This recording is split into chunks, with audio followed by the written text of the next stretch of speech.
agradecer a todos los colegas y al auditorio que se han convocado aquí para observar un problema que es muy grande. Para nosotros, de la perspectiva individual de los clínicos que atendemos un enfermo, es un problema y no es tan sencillo. Nosotros trabajamos en esta unidad que conformamos ahora va a cumplir 8 años. Somos cirujanos, patólogos, oncólogos, internistas, anestesistas, imagenólogos. Todos los ateneos semanales intervenimos todos y podemos tratar en forma multidisciplinaria estos enfermos. Quiero señalar que cuando me piden que hable de cáncer de páncreas no sé de qué contestar, porque es un grupo heterogéneo de neoplasia que cuando se baja el caso individual puede ser diametralmente opuesto uno a otro. Es más frecuentemente el que se ve es del páncreas exócrino y por deformación, por uso, se usa al adenocarcinoma cefálico originado en el ducto con patrón infiltrante como sinónimo de cáncer de páncreas. Pero cuando aumentamos el número en centros de referencia, vemos que todas las semanas tenemos enfermos distintos a los ductales infiltrantes. Son sólidos, asientan el 70%, bueno, ya esto ya fue dicho, pero nosotros cuando revisamos nuestra experiencia en 8 años, empezamos a ver una cantidad de enfermos de páncreas que son neuroendocrinos, el papilar mucinoso intraductal, decreciente diagnóstico. No sabemos si estamos diagnosticando más, nos refieren más o que realmente está aumentando, no sé. Pero que tiene una implicancia, porque muchas veces viene una etapa que no le hacemos tratamiento, podemos hacer observación. Ahora, bueno, esta semana tenemos que operar un sólido papilar, el tumor de France, en una chica de 30 años. Es una adenopancreatectomía. Hemos operado un linfoma CD20 positivo que terminó con tratamiento médico bien, pero además tenemos enfermos metastásicos. Tenemos 3 metástasis renales, 3 enfermos con metástasis renal en el páncreas, que no se operan ni se atienden igual que el ductal infiltrante. Tal vez no tenga el mismo pronóstico, no lo podemos decir, pero sarcoma de parte blanda de los miembros, melanoma, mama, etc.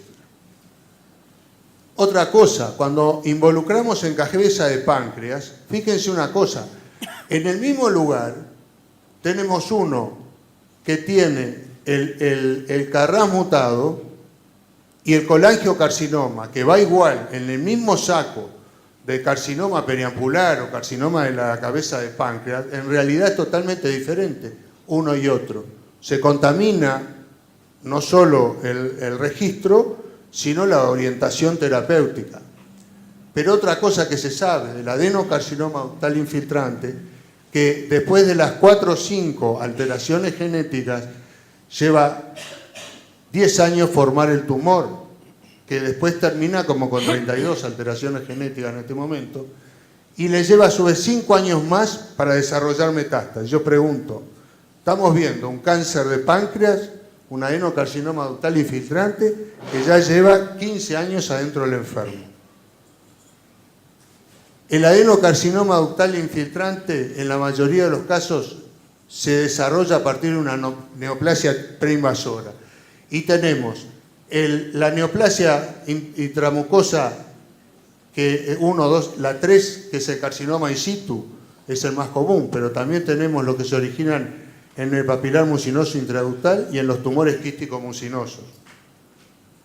¿Qué sabemos ahora entonces del adenocarcinoma ductal infiltrante referido a la topografía de la cabeza del páncreas? Que el diagnóstico es casi siempre tardío. ¿Perdí el señalador? No. ¿Ustedes ven el señalador en el fondo? Está. El diagnóstico es casi siempre tardío. Nosotros no se hace screening para cáncer de páncreas.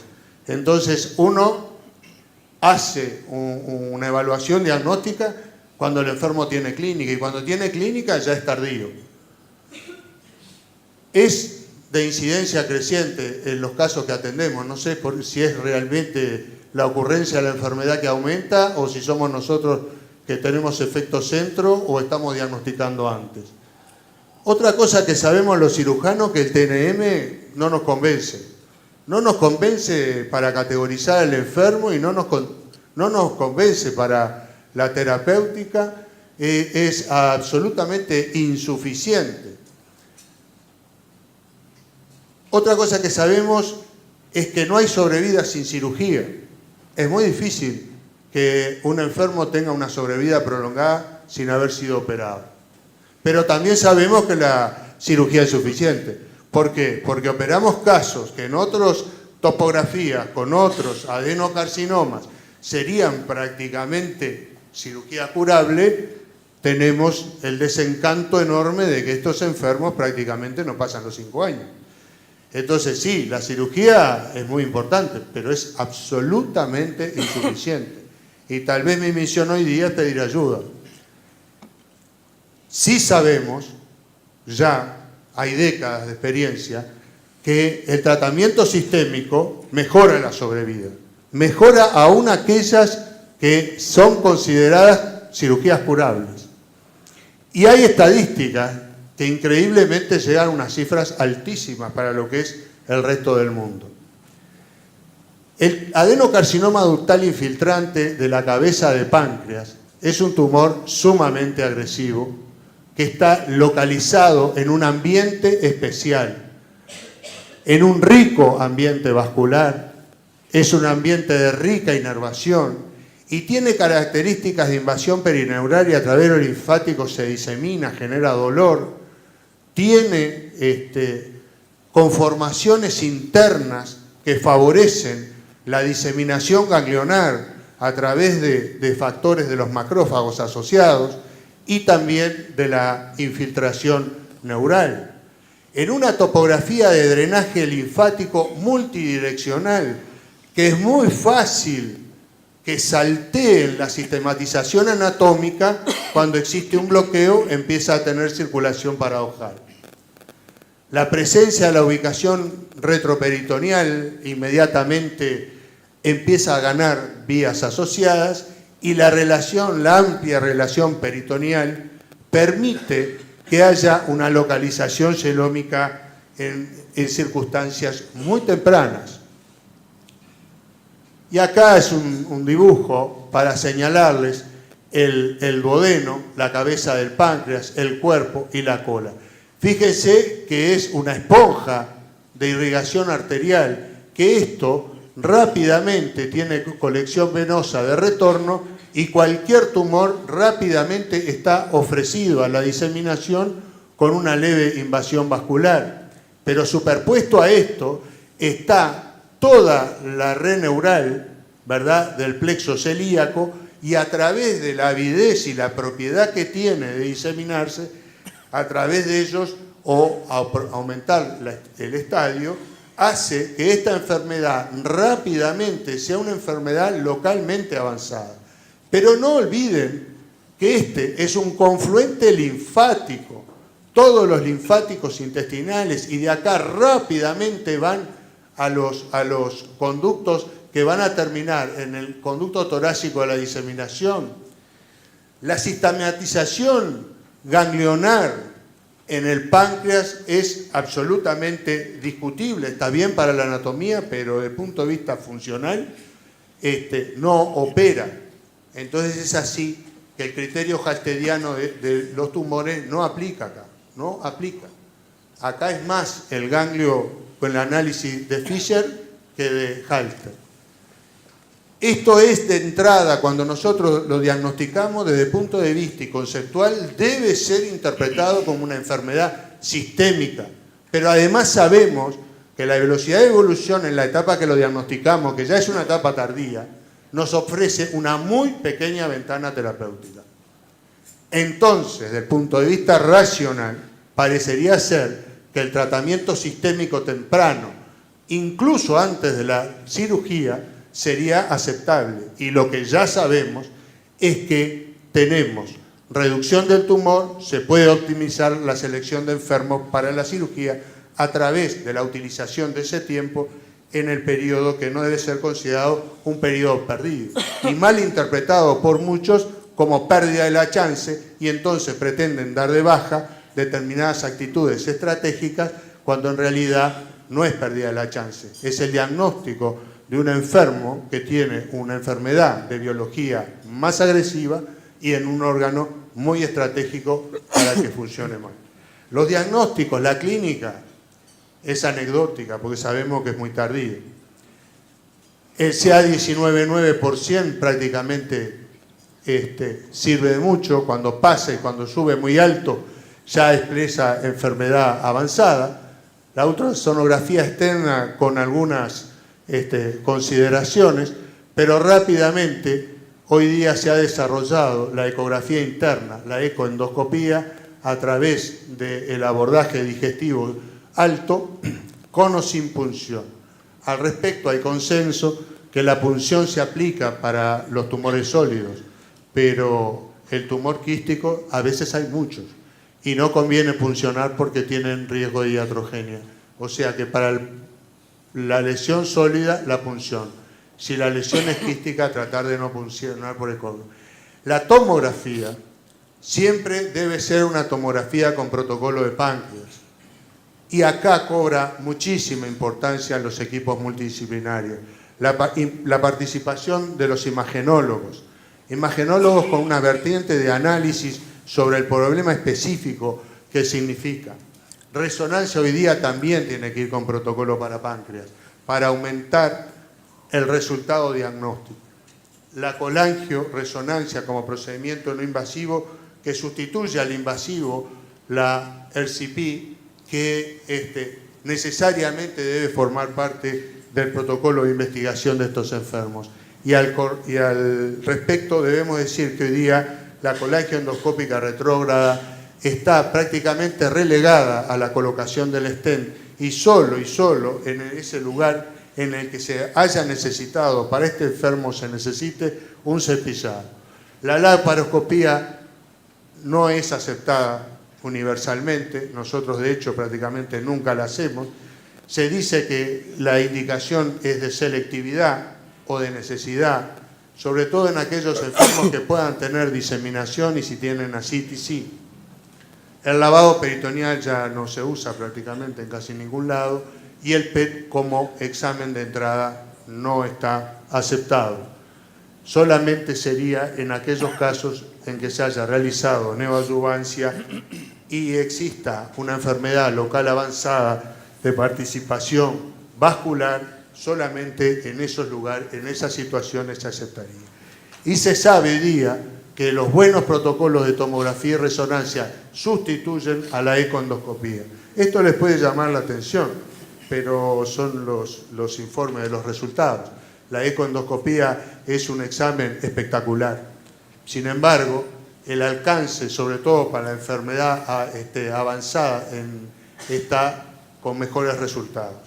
Hasta ahora era un paradigma la ecoendoscopía, hasta les diría que hasta el año pasado, y sin embargo ahora parecería ser que la mejora de los protocolos de páncreas en los otros exámenes mejoran los resultados.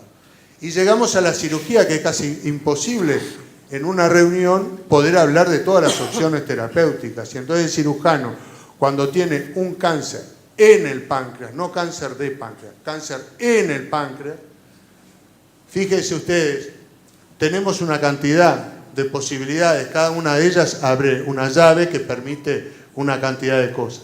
Pero la cirugía principal para el cáncer, el adenocarcinoma ductal infiltrante de la cabeza de páncreas, es la duodenopancreatectomía cefálica. Y entonces ustedes imagínense que tienen acá el páncreas, sacamos el estómago para poderlo ver, y entonces, bueno, habría que cortar acá, y es lo que hacemos. Duodeno, sacamos el páncreas cefálico. Hay quien saca la mitad distal del estómago, lo hacemos nosotros. Hay otros que dejan el estómago entero. Cortamos la vía biliar acá arriba y estirpamos desde la vía biliar accesoria toda la vía biliar en monobloc. Y los ganglios que se sacan son los ganglios próximos, ¿verdad? Los ganglios próximos. después hablar. Cáncer de páncreas, el adenocarcinoma cefálico de páncreas, fue publicado por primera vez por Morgagni a fines del siglo XVIII, pero en una forma muy confusa. Se confundía, no se podía definir si era pancreatitis crónica con mucha fibrosis y al final quedó. Codivila, a fin del siglo XIX, realiza la primera intervención de extirpación, se le murió el enfermo, y recién en 1935 Alan O. Whipple en Estados Unidos realiza la intervención, que es la que todo el mundo le llama operación de Whipple. Sin embargo, ha tenido una cantidad de modificaciones, no solo en su realización, sino en la reconstrucción de lo que hacemos. Pero era de una mortalidad altísima. Cuestión de que a todo el mundo le decían, no se metan con el páncreas, es peor la cirugía que la enfermedad, mata siempre. En los 60 seguían con el mismo concepto y la mortalidad era un 35, era lógico, ¿verdad? 1 de cada 3 enfermos se moría por culpa del cirujano. Sin embargo, se vio que la tasa de mortalidad a fin del siglo XX ya había bajado considerablemente, incluso menos del 25%. Con lo cual, la mejora en la morbimortalidad quirúrgica hizo que hubiera cada vez más protocolos quirúrgicos. En el siglo XXI estamos con una mortalidad más baja y hoy día hay muchas series que comparan la morbimortalidad quirúrgica de la derivación paliativa con la resección. Cuando consideramos entonces ahora esta enorme complejidad, fíjense ustedes que estamos hablando de que el equipo debe ser un equipo multidisciplinario, donde hay una evaluación subjetiva enorme al principio en el encare del enfermo. Por lo tanto, la experiencia individual, sobre todo en la instancia diagnóstica, tiene un peso enorme.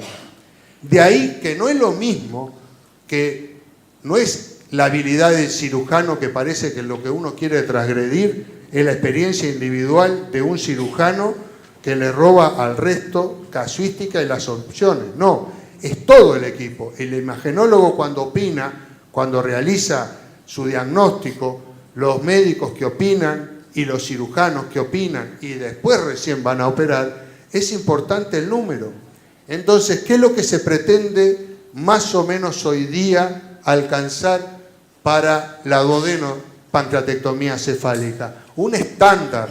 ¿Y qué estándar sería? Que en el universo que accede, ¿verdad?, al equipo multidisciplinario, tengamos una mortalidad que sea menor del 10%, una morbilidad menor del 50% y tengamos una supervivencia soñada de mayor del 30%.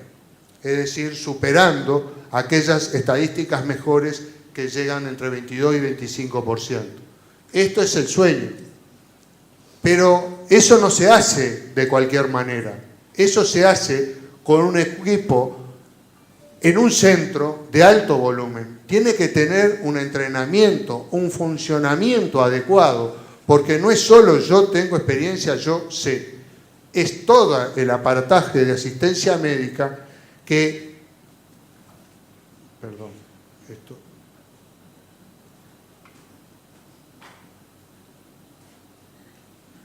El centro de alto volumen tiene que tener más de 20 casos operados por año.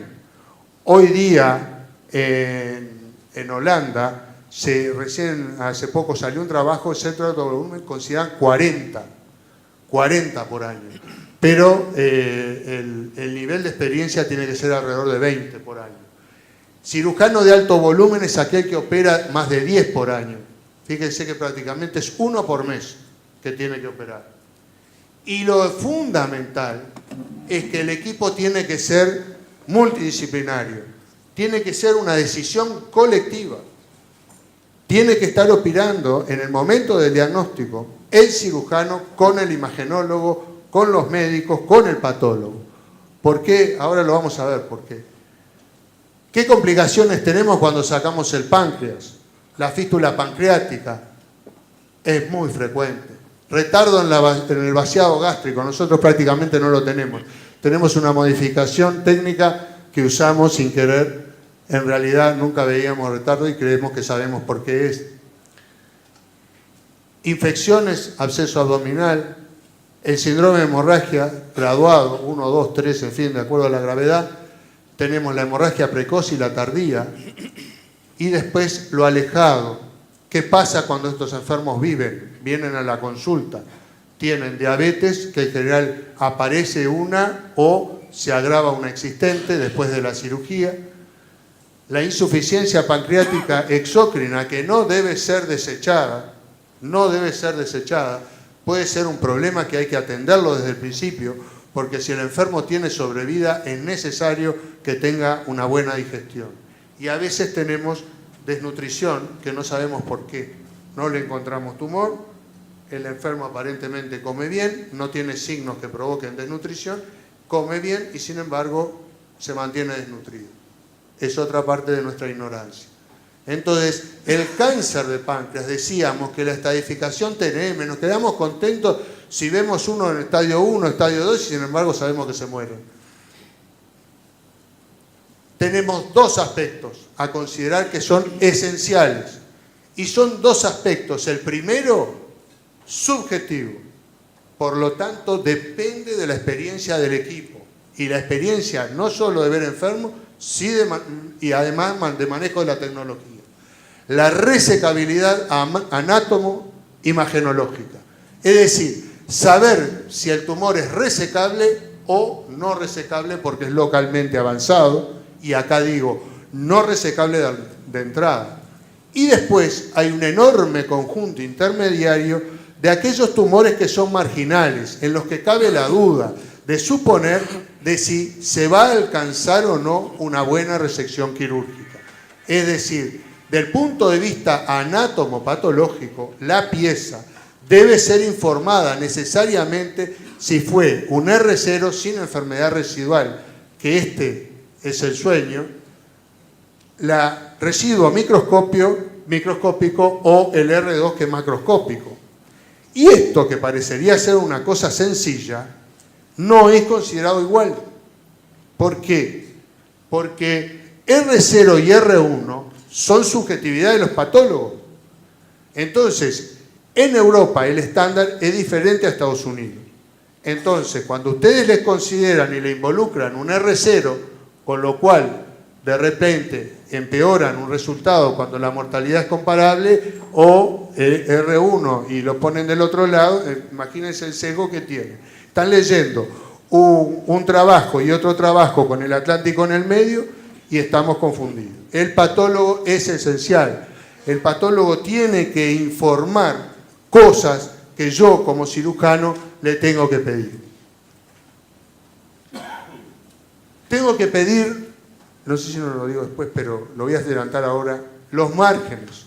Los márgenes tienen que ser informados por separado. Los márgenes, sobre todo lo que respecta a lo vascular, la extensión glandular, la extensión circunferencial, el número de ganglios y su topografía. No hay muchos informes anatomopatólogos si ustedes no van al patólogo y le piden específicamente que le informe. Es decir, que cuando discutimos entre todos en el Ateneo el enfermo, tenemos que discutir la resecabilidad, que ya dimos las bases, y saber qué cosa es resecable. Por ejemplo, cuando nosotros decimos que es resecable, o dicho de otra manera, cuándo no debería ser resecable y cuándo es borderline. En principio, y después vamos a discutirlo, se consideraba que la invasión vascular, venosa, arterial, a granel, era un signo de contraindicación quirúrgica. Hoy sabemos que eso es discutido. Son enfermos entonces que se empiezan a poner en la categoría intermedia de resecables marginalmente o borderline. ¿Cómo hago para mejorar esto para asegurarme que no sea un R1? Y acá es donde cobra peso la indicación de un tratamiento complementario, la ayuda que nosotros pedimos a ese tratamiento sistémico que sabemos que mejora. Y es así que los R1 de antes con tratamiento sistémico se comportan evolutivamente como los R0. Y otra cosa muy importante, que tenemos que discutir la operabilidad del enfermo. Antes, a finales del siglo XX, 65 años en Estados Unidos era una barrera infranqueable. Nosotros no tenemos ese límite. Nosotros tenemos de más de 80 años operados y con buena evolución. Simplemente la operabilidad es individual. Entonces, el internista, el anestesista, son personas que tienen que estar sentados, tiene que ser una decisión colectiva. Y la cirugía tiene que alcanzar estándares funcionales y biológicos, no un ejercicio anatómico rígido. Entonces, acá no me equivoqué ni me distraje. Lo que yo pongo contraindicación en chiquito es a propósito. ¿Por qué? Porque siempre se decía que el estadio 4 no debía ser operado, que la carcinomatosis peritoneal tampoco. Sin embargo, los que realizan peritonectomías extirpan muchas veces peritoneo de primarios pancreáticos. Hay que identificar qué tipo de carcinomatosis. No todas las carcinomatosis peritoneales son iguales. Lavados peritoneales positivos de célula neoplásica en enfermos que tienen cáncer de páncreas no alteran el diagnóstico muchas veces. La invasión ganglionar aórtico-cava, esta sí, esto equivale a una metástasis alejada, pero equivale a diseminación sistémica imparable. Los ganglios deben ser considerados como expresión de la respuesta del organismo y no como compartimientos anatómicos estancos. Por lo tanto, los ganglios que nosotros consideramos muchas veces son los que sacamos, los que están próximos, los de primer relevo. La invasión arterial, arteria mesentérica, tronco celíaco y arteria hepática no constituye hoy día una contraindicación, porque sabemos que si se puede manejar quirúrgicamente se necesita un equipo preparado y adiestrado, y no puede llegar a la operación decir, ay, me encontré con una invasión arterial y entonces me fui. ¿Era o no era solucionable la invasión arterial? Debe ser previsto antes. El número y la experiencia del cirujano en esa condición puede significar la ventaja para el enfermo o la desventaja. Sabemos que el manejo de la invasión de la arteria mesentérica superior es la peor. Esa es prácticamente una barrera para cualquiera. No así en el tronco celíaco, en la arteria hepática. ¿Y qué nos pasa? Decíamos, y la barrera en 180 grados del perímetro del eje venoso, hay quien incluso hoy día está violando que más del 50% de la circunferencia venosa es una barrera. Entonces, ¿qué nos pasa? ¿Qué problemas y qué discusiones? No todo el mundo está de acuerdo.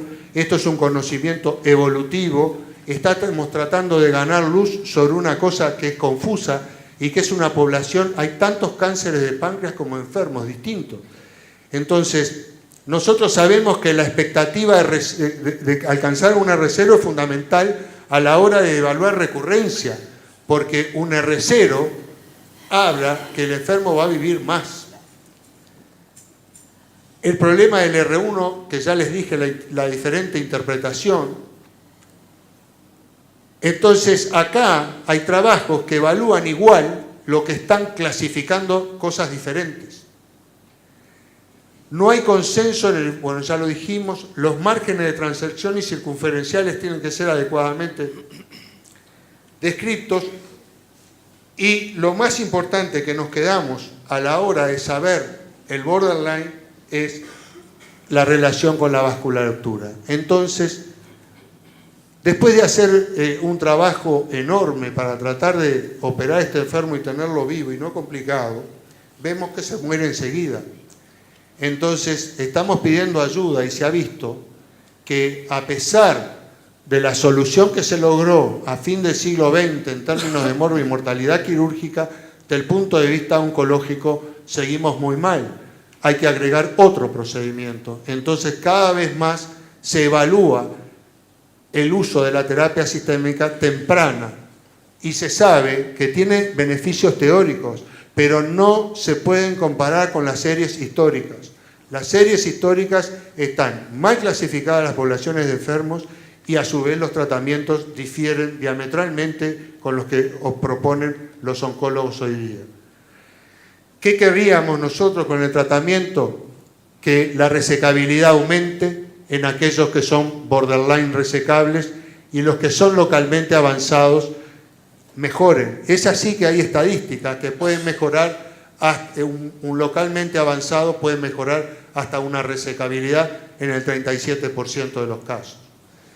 Y aumenta la sobrevida y la calidad de vida. Tiene costo-efectividad, mejora la probabilidad de los R0 y el periodo que yo le decía hoy, que cuando se aplica neoadyuvancia no hay una pérdida de oportunidad, que es el argumento que se dice para acelerar la cirugía, sino lo que se observa es la selección natural, biológica, con el uso del tiempo de aquellos enfermos que tienen un tumor que va a evolucionar peor. En cuanto al drenaje biliar preoperatorio, que para nosotros los cirujanos es un problema, porque nos puede servir de un enorme beneficio como de una enorme complicación. La indicación siempre es selectiva, empiezan algunas series a indicarlo por encima de 8,5 a 14, pero nosotros sabemos que cuando se pasan de 20 el enfermo está más grave y si llega a 30 la mortalidad operatoria es prohibitiva. Y uno de los procedimientos justamente es drenar la vía biliar. Disculpe.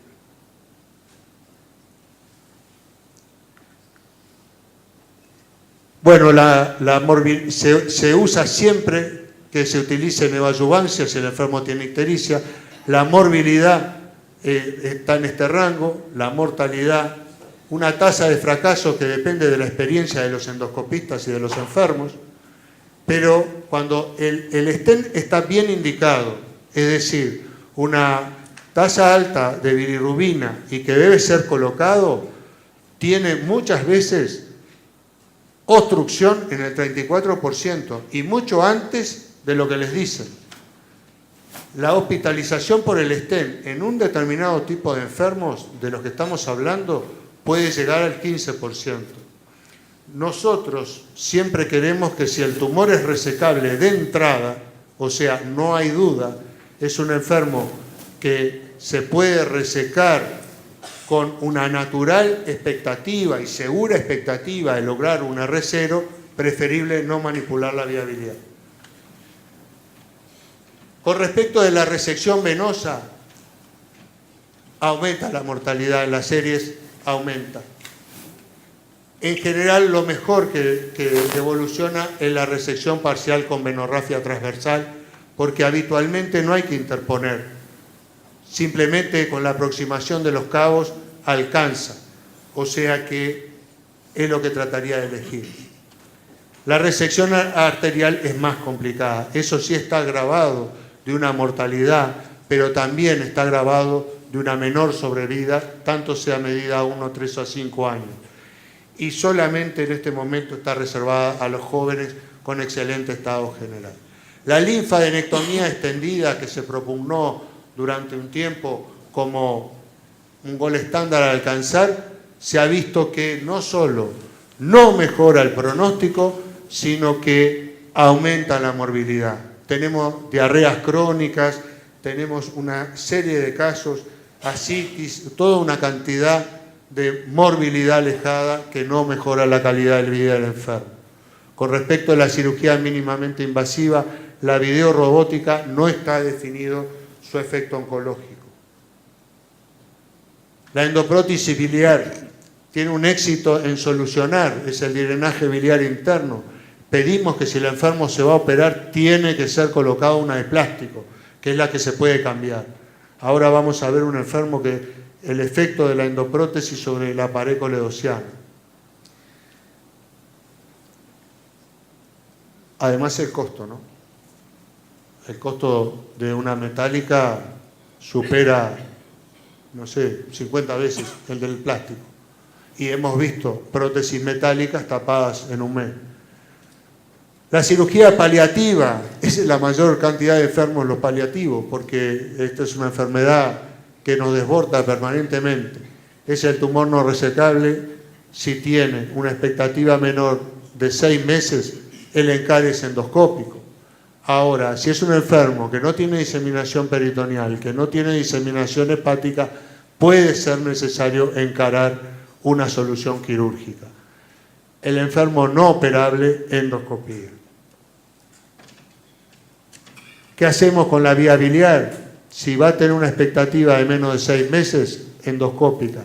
Si va a ser de 6 meses o medible en algún año, de repente le hacemos una derivación. O si de entrada lo estamos viendo porque lo operamos pensando en resecabilidad y encontramos diseminación peritoneal, no tratable, alguna otra cosa.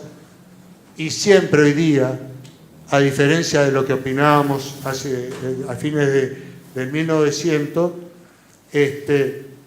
la gastroyeyunostomía profiláctica se ha probado ya que no aumenta la morbimortalidad. Así es que si en algún momento se está operando por la otra causa, se hace la gastroyeyuno profiláctica que no afecta la morbimortalidad operatoria. Tampoco deja de funcionar si está bien hecha, o sea que es útil para el enfermo. Y es una sola cirugía, pues si no van a ser 2. Y lo que nosotros siempre hacemos en profilaxis es el bloqueo nervioso. Para el análisis de bloqueo nervioso tienen que ver qué es lo que se está haciendo.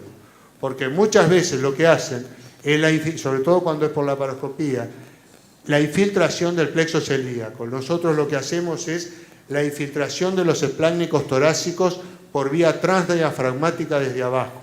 Es espectacular, controlado por la presión arterial. Cuando viene la curva de hipotensión, quiere decir que está bloqueado. Esto mejora enormemente el resultado del enfermo y a su vez permite que el enfermo, desde el punto de vista de la calidad de vida, esté mucho mejor. En cuanto a la resección paliativa, no está aceptado su beneficio, es decir, se trata mucho menos, no solo paliativa, sino no dejar enfermedad residual macroscópica. Pero hoy día se están aceptando cuando la ubicación de la metástasis es univisceral, el primario está controlado, se está aceptando casos aislados y algunas series sobre metástasis pulmonar única, hepático, o las recaídas locales cuando son pequeñas y por encima de los 6 meses. Es decir, que hay una historia de curva biológica en el tumor que permite aventurar el buen resultado en un gesto invasivo. La resección multivisceral también en enfermos altamente seleccionados, pero sabemos que tiene una mayor morbilidad a corto plazo. Sin embargo, mejora la sobrevida. Se están probando terapias ablativas, algunas de ellas térmicas, otras de otro tipo, pero solas no se deben emplear y sí cuando se acompañan de quimioradioterapia. Y acá tenemos una cascada de trabajos en los que se avanza tratando de mejorar el encare agresivo de estos enfermos para mejorar los resultados. Si no, los cirujanos nos tendríamos que quedar cruzados de brazos, que llegamos a la meseta y no mejoramos. Acá les traigo 2 enfermos, que son enfermos, digamos, mi presentación va a ser agresiva seguramente, y va a despertar inquietudes y críticas, pero lo traje a propósito. Este señor es un señor de 62 años, jubilado, diabético, insulino requiriente, que desarrolló una falla renal y se le hizo un trasplante renal y nos vino con prednisona, tacrolimus y microfenolato con buena función renal. 3 meses instaló ictericia, cáncer y entonces fue sencillo. El protocolo es trasplantado renal en inmunosupresión, cáncer periampular, se le colocó una endoprótesis.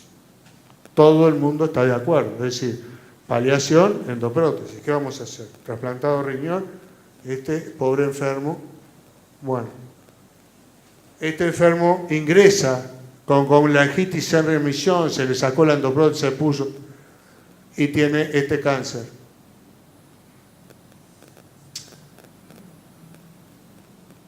Empiezan a ver la masa por ahí, ahora la van a ver, acá. Y ahí la vena parece que está comprometida, ahí empieza a haber un planito, ahí ya hay planito. Entonces, en el corte de más arriba les mostré lo que es una situación de local avanzado, ¿verdad? Pero sin llegar a sobrepasar los 180 grados o el 50% de la circunferencia.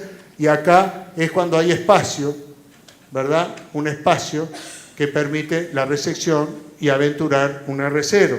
O sea que en esta situación sería un borderline y el otro no.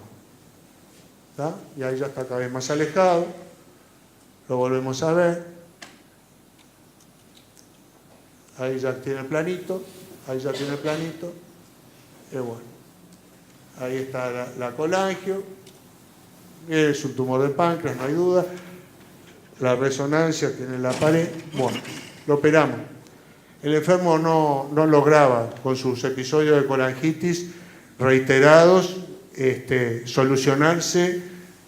Un inmunocomprometido de este tipo era un enfermo que por un lado parecía que estaba bárbaro, pero por otro lado sabíamos que estaba en colangitis a repetición, estaba rotando antibióticos, no salía y teníamos unas enormes dudas. Así que lo operamos. Lo operamos. Y acá está el señor.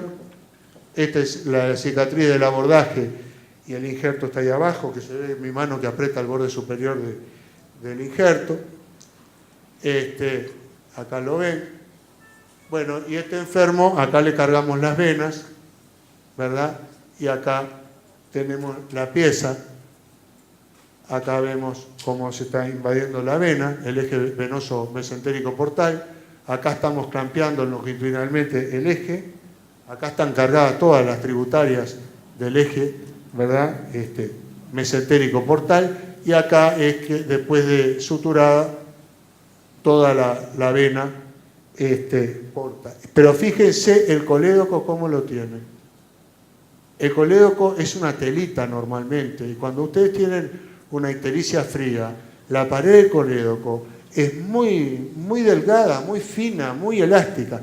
Miren lo que le hace una situación de una endoprótesis colocada, que fue colocada por una ictericia fría, o sea que este enfermo tenía el colédoco así, mucho más fino, y sin embargo, gracias a las colangitis que provoca, tiene esto. Pero si se hubiera usado una endoprótesis metálica, la coledocitis y pericoledocitis que genera la endoprótesis metálica es mucho peor que esto. Por lo tanto, si el enfermo se va a operar, no hay que poner prótesis metálica. Este es un enfermo que debe ser meditado, mucho más, porque fíjense ustedes que desde el punto de vista teórico y sin consultar al equipo quirúrgico, les suspendieron la inmunosupresión. En menos de 24 horas rechazó un injerto de riñón que fue irreversible y perdió todo el beneficio que había alcanzado y todo lo que habíamos querido salvar nosotros. Nosotros tenemos duodenopancreatectomías hechas en trasplantados renales, este es uno de los casos, en trasplantados de hígado y nunca suspendemos la inmunosupresión. No hay mucho secreto. Le mantenemos la inmunosupresión siempre con la preocupación de que falle una sutura, pero nosotros dejamos una fistulización de intención controlada como seguridad para el enfermo. Y acá lo ven. Y acá lo ven. Tiene una gastrostomía hecha, tiene drenajes peritoneales, tiene un drenaje pancreático, todo el jugo pancreático se deriva para afuera, la bilis se deriva para afuera. Es decir, el enfermo queda con garantías. De hecho, vivió sin problema hasta que se murió de una sepsis por evolución de un pie diabético. Tumor avanzado enfermo trasplantado, inmunocomprometido, se pudo operar. Esta es una señora de 76 años que nos envió profesor, ya con el diagnóstico, una señora cuya clínica era un estómago con plenitud precoz y no comía, tenía una evolución mala y tenía un tumor de cola de páncreas, pero tenía además una metástasis hepática. Tiene el tumor de la cola de páncreas ahí tiene la metástasis hepática. ¿Y qué vamos a hacer con esta enferma?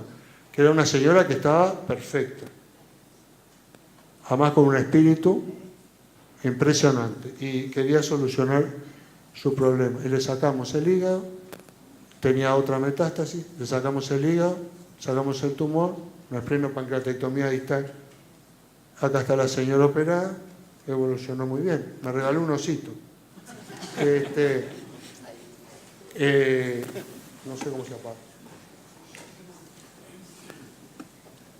Esto es, primero, para desnudar nuestra ignorancia, tratar de compartirla con ustedes, pedir ayuda a aquellos colegas que estén con la capacidad de poder mejorar la estadística. El esfuerzo que hicimos llega a tener cirugías increíbles y manejo de enfermos increíbles, pero somos insuficientes para mejorar la estadística de la sobrevida oncológica.